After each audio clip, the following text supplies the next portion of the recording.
So my name is Angel Ramirez. I am running for Iowa House District 78 as the Democratic candidate. I am not originally from Iowa. I made my home here, and I feel like that's a part of my story that I'm really proud of, because what I experienced here in Iowa is why I stayed and why I'm running. I experienced the best of what Iowa can be, a community that empowers and protects and supports. And I used that to help launch my own nonprofit that keeps young emerging leaders in Iowa doing public service work. And over the last few years, I've been really involved in advocacy work, advocating for those of us who are in the margins, people coming from lower income families, single parent households potentially, people of color, people who are in the LGBTQ plus community. I mean, the list goes on and on of the communities that I care very deeply about, and have used that experience to help inform me in why we need better representation in the Iowa State Legislature. And now I'm running with support of my community as someone who will advocate for people in the State House. And would you like to say anything more about your political background? Yeah, I served as a legislative aide for State Senator Rob Hogue. I've worked under the Lynn County Board of Supervisors, Stacey Walker, Ben Rogers, and Brent Olson. And I've worked for Progressive Turnout Project, which was a PAC to get out voters. And I've worked under a few campaigns, including Cory Booker's campaign. It's really important to me that I've had experience in these different spaces so that I know how to best represent my future constituents and my community members, my neighbors. And luckily for me, I've had the opportunity of seeing what good government leadership looks like, and also have seen, through my work as a legislative aide with State Senator Rob Hogue, what it looks like to work for someone who cares deeply about their community, but have a lot of red tape with the legislature and the governor, shutting off some really good policy ideas that could really help impact the everyday Iowan. So I know you mentioned it a little bit in your introduction, but what is really inspiring your run for this office? I am running because I believe Iowans deserve more. We deserve more opportunity, more justice, more joy. These are things that policy and government can help with, can lead to when it's done well and when it's done right. And when you have people who represent the everyday struggles and challenges that Iowans face. I believe I represent the next generation of leadership in the State House. And I think it's very important that we have people who can lead with conviction, people who lead with morals of helping every human being that lives in our state, and leads with a purpose of driving towards progress and change for the better. And then what are some of your legislative priorities?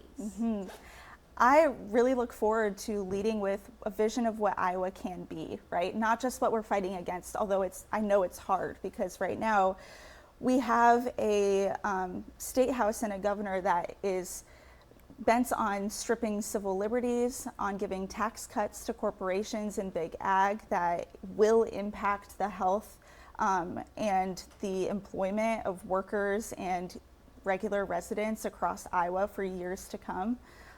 We have a lot of financial hardships here in Iowa. As I'm knocking doors, I'm meeting people who are considering leaving our state. And it's because of the policies, the very harmful policies that this legislature, this Republican-led legislature and governor has implemented. And I know that a lot of people feel disheartened with both parties right now. And I think that's fair.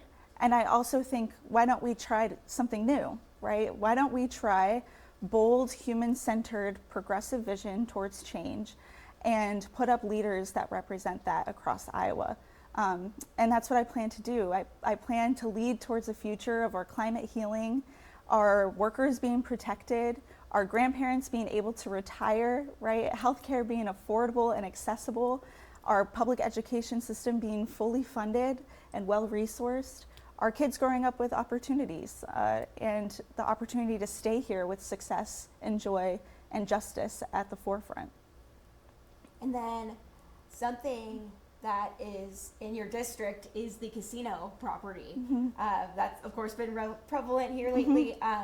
What are your thoughts on the opposition in the State House that has been ongoing for years now with that casino property, and of course now that it's moving forward, that's something that's going to truly impact your residents there? Yes, yeah, it will. You know, the casino issue is interesting because there's a lot of people who believe that it'll bring job growth, right? And I think that's a fair argument. And I think it highlights the bigger issue of we need to see more jobs here in Iowa. We need to see our workers being protected by their corporations that they're working for, not exploited, right? It shows a lot of other issues to me that could be resolved through other avenues outside of a casino. At the end of the day, I believe in listening to your constituents, listening to your residents. Here in Cedar Rapids, the residents have made it relatively clear that they don't want to see a casino. So I would be inclined to listen to that, right? But at the same time, I think there are elements to this other argument of why a casino should be built that indicates much larger issues that the Iowa State Legislature should be tackling, such as job growth, protections of workers, and also protecting unions and collective bargaining rights. Another thing in your district is the Hy-Vee that closed on the First Avenue. I'm sure obviously you're aware of that. Yeah. So something that Sammy Sheets was really advocating for was addressing food insecurity. Yes. So what would be then your take with that? Yes. The First Avenue Hy-Vee closure impacted me and my partner greatly. That was the store that's closest to us. We live really close by the First Avenue Hy-Vee, and we were part of that group of community members that was advocating directly after the closure and calling for Iowans to put thought into where their money is going, right? We should not be supporting corporations that don't support us as community members. And I think that that's one avenue of tackling food insecurity is we need to hold these corporations accountable. I was deeply disappointed, and it was deeply unfortunate when Hy-Vee closed two locations in two predominantly Black areas, right, that were in lower income neighborhoods. This impacts everyday families. I was just talking to someone at the doors 2 days ago who was saying that they have to DoorDash everything. They have to do food delivery for everything because they have transportation issues, and they also have medical issues. And these are the experiences of our community members, of our neighbors. Imagine how much money that costs, right? Like, these are not accessible systems, and we need to make sure that from the public schools that our students are going to, our kids are going to, all the way up until the benefits that our workers are having, food insecurity is thought of as a key and core issue. So of course, Governor Reynolds not running again for re-election. So this will be surely an impact. And what do you think this means for the 2026 election and the future of the State House? Yes. You know, Iowans are ready for something new. Iowans are ready for us to meet this moment with putting someone who centers people and puts people over profits into this position of great authority and power. I believe that we should be putting up a candidate that represents those values, that represents the everyday people, that understands the challenges that Iowans have, that cares about things like civil rights and protecting reproductive freedoms, right? These are all super critical things that at one point Iowa was leading in. We were one of the first to lead in civil rights, such as women in law, right? Integrating schools, gay rights. We were leading in a lot of these areas, and now we're declining. And I think that the opportunity to put up a more forward-thinking candidate for 2026 also allows the opportunity for us to go back to being first in pushing forward for civil rights. And then, of course, you would finish Sammy Sheets' previous term should you get this role here. Would you seek re-election for the next term should you get this position? Yes, yeah. I believe that this is a commitment to the people. I feel very called to do this. Not because it's easy and not because I don't think it'll be a challenge. In fact, I think that my community has spoken that they believe in me and believe in me representing their best interests. and I don't take that lightly. This is a commitment that I will have for the foreseeable future and for a long time. And then, can you speak to kind of the importance of building a relationship with the residents of this district? Yes, I think it's so critical for us to have ongoing lines of communication and for my community to truly feel like I am a representative of them. And that means with people who don't necessarily agree with my politics. I care just as much about their opinions and making sure that we can find some shared values. You know, there are some things that our community members can all agree with. We all agree that we want our kids to grow up with opportunity. We want them to find a good job that doesn't exploit them. We want them to have health care and be taken care of and be safe and protected. These are some of the shared values that I would love to have ongoing conversations with my community members about, and how we get there is something that I would help lead the way on. And of course, informed by experts and residents in our community who know deeply about these issues because they experience it firsthand. So I plan to do regular town halls, regular open tables, you know, at least monthly. It's super important to me that I'm intentionally reaching out to different groups as well, such as educators or union members, retirees, etc. Students even. I want to hear their voices, and I think that's the way that a representative should run.